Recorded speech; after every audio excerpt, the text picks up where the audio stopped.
नमस्कार मित्रांनो, लग्नानंतर होईलच प्रेम या मालिकेत आजच्या भागात असं दाखवलं आहे की मिथुनच्या हातात एक व्हिडिओ लागलेला असून त्या व्हिडिओत पिऊकडनं चुकून रेकॉर्ड झालेला असून आणि त्या व्हिडिओत वसू ही पिऊला कशी धमकी देत आहे हे सगळं स्वतःच्या तोंडाने कबूल केलेलं असतं। त्यामुळे आता सगळ्यांसमोर स्पष्ट असतं की वसुधानी हे सगळ्या गोष्टी घडवून आणल्या आहेत आणि खरी गुन्हेगार ही वसुधाच आहे आणि तिनेच ह्या सगळ्या गोष्टी केलेल्या आहेत। आणि हे सगळं बघून ऐकून घरातले सगळेजण शॉक होतात आणि मिथुन काका तिला ओरडून एकच विचारत असतो की सांगा ना वसवत्या, आता काय आहे हे जे मी काय दाखवतोय व्हिडिओ ह्याच्याबद्दल तुमचं काही म्हणणं आहे का, बोला ना।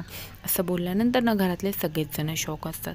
तेव्हा वसुधा ही मानिनीकडे जाते आणि मानिनी म्हणते, मानिनी मी खरं सांगते का, मी असं काहीही केलं नाही। आणि असं बोलल्यानंतर ना मानिनीला खूप राग येतो। मानिनी डायरेक्ट सनक्याने एक वसवत्याच्या कानाखाली लावून देते आणि त्याने घरातले सगळेच जण शॉक होतात आणि मानिनीला आता तिचा रागच कंट्रोल झाला नसतो। घरातली सगळ्यात मोठी व्यक्ती ही वसुधा असते आणि तिच्याच कानाखाली आता मानिनीने लावलेली असते आणि अशी तशी नाही, चांगली सनसनीत लावलेली असते। आणि आता वसूला पण काही कळत नाही आता करायचं काय।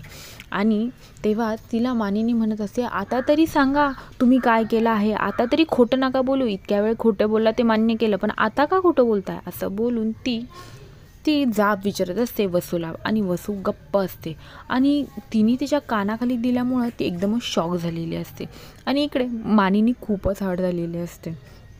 तसंच विक्रम तर एकदम शांतच उभा असतो, कारण की त्यांनी फक्त त्याच्या बहिणीवर विश्वास ठेवलेला असतो आणि तो विश्वास पूर्णपणे मातीमोल झालेला असतो।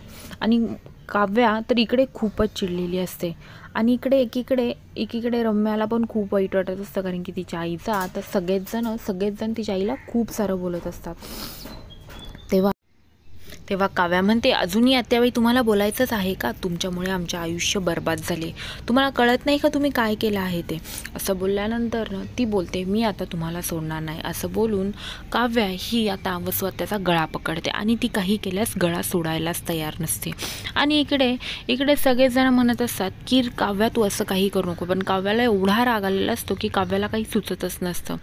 आणि इकडे रम्या म्हणत असते, प्लीज तिला सोडायला सांगा, ती माझ्या आईला मारून टाकेल। असं बोलल्यानं तर मागून नंदिनी मोठ्याने ओरडते, काव्या गळा सोड। असं बोलल्यानंतर ना काव्या गळा सोडते आणि पुढे नंदिनी ही एक ग्लास घेऊन येते पाण्याचा ग्लास घेऊन आल्यामुळे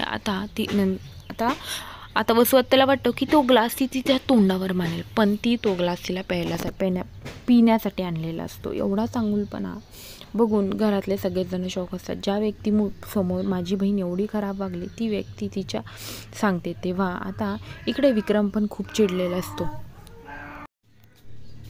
नाईलाज असतं हे घर आमच्या दोघांच्या नावावर आहे, त्यामुळे तिला या घरातनं काढू शकत नाही असं विक्रम म्हणत असतो। आणि आता आपल्याला नाईलाज असतं, आपण तिला या घरातनं काढू शकत नाही, त्यामुळे आपणच हे घर सोडून जाऊ। असं बोलल्यानंतर ना घरातले सगळेच जण शॉक होतात। विक्रम म्हणत असतो, अशा घाण प्रवृत्तीच्या बाईसोबत आपण नाही राहू शकत, माझी मुलं आणि माझ्या सुना यांना मी अशा ठिकाणी नाही ठेवू शकत आणि ह्या बाईचं मी तोंड रोज नाही बघू शकत असं विक्रम बोलत असतो। तेव्हा आता घरातले सगळेच जण शॉक झालेले असतात। आता पुढे काय होईल, खरंच विक्रम तसंच वसुधा तिच्या झालेल्या एवढ्या सगळ्या अपमानाचा कसा बदला घेईल हे पाहण्यासाठी विसरू नका लग्नानंतर होईलच प्रेम। धन्यवाद।